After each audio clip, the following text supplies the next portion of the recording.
Hi, I'm Larry Tedner. I came in to see Dr. John.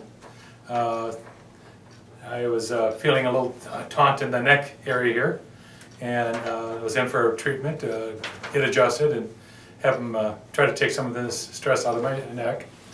And prior to that, I had seen my cardiologist a month prior to that, and all of a sudden they discovered I had atrial fib. Never had it in my life, and they put me on some blood thinners, and after 2 weeks they tested me, wasn't thin enough, stayed on some more blood thinners, and finally a month later they get me thin enough, and the idea behind it was to shock my heart into rhythm again, which they've proven that it helps with people with atrial fib. So prior to that, I came in to see John, Dr. John, about my neck. It was sore and bugging me. And they came in and gave me adjustment and adjusted the neck and got me in balance. Larry presented here with a complaint of left neck tightness, and he also happened to mention this atrial fibrillation issue that he was having. So what we did is decided to do a neurological exam on him, and we examined the left shoulder and the neck, and we found significant muscle weakness in those areas. When we traced this weakness into the nervous system to find the origin of this weakness, we determined that the origin was coming from the left cortex.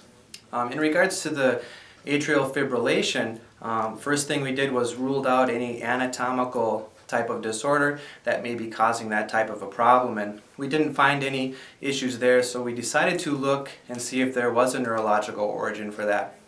And again, we found that that problem was related to the frequency of firing of his left cortex.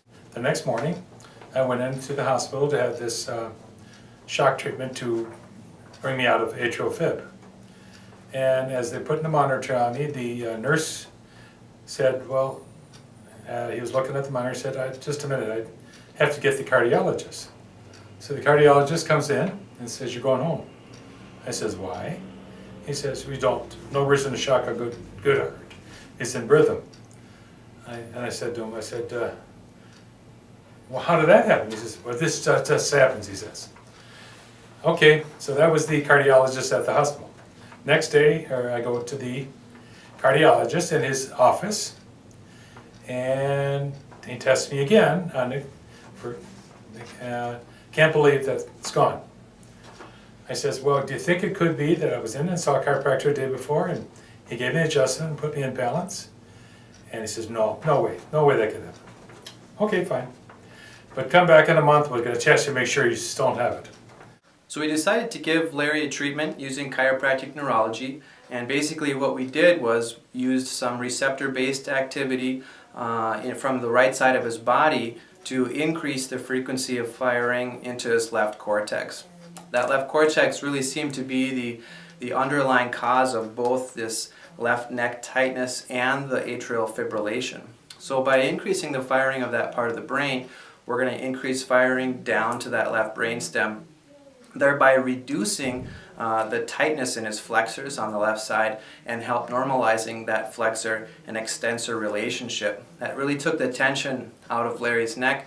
It also helped control his autonomics better. So now he has better regulation in the AV node of the heart, and thereby eliminating that atrial fibrillation. The next time I go in, I stop in, see Dr. John before I go see the cardiologist. Go in, he tests me, heart's working fine. And since then, I've had another test 6 months later, and no atrial fib. It's amazing how medical doctors can't recognize the value of chiropractics. The neck is feeling better now. The stress is gone. I do see Dr. John regularly, once a month, so I can keep loose. Other than that, I feel good. Larry's case is a very good example of how chiropractic neurology can treat a wide variety of symptoms. Most people think of chiropractors for treating back pain or neck pain or something like that. But when we integrate chiropractic neurology, it really helps us find the cause of these dysfunctions, the origin of these dysfunctions, because if your brain isn't controlling your body properly, you're going to have dysfunction in your body. And it can manifest in many different ways, such as pain, but also as headaches or dizziness or some heart dysfunction or all kinds of weird symptoms. And most people don't think of going to a chiropractor for these types of symptoms. But integrating chiropractic neurology gives us a clear view of cause and effect and tells us how we can treat and remedy many of these symptoms.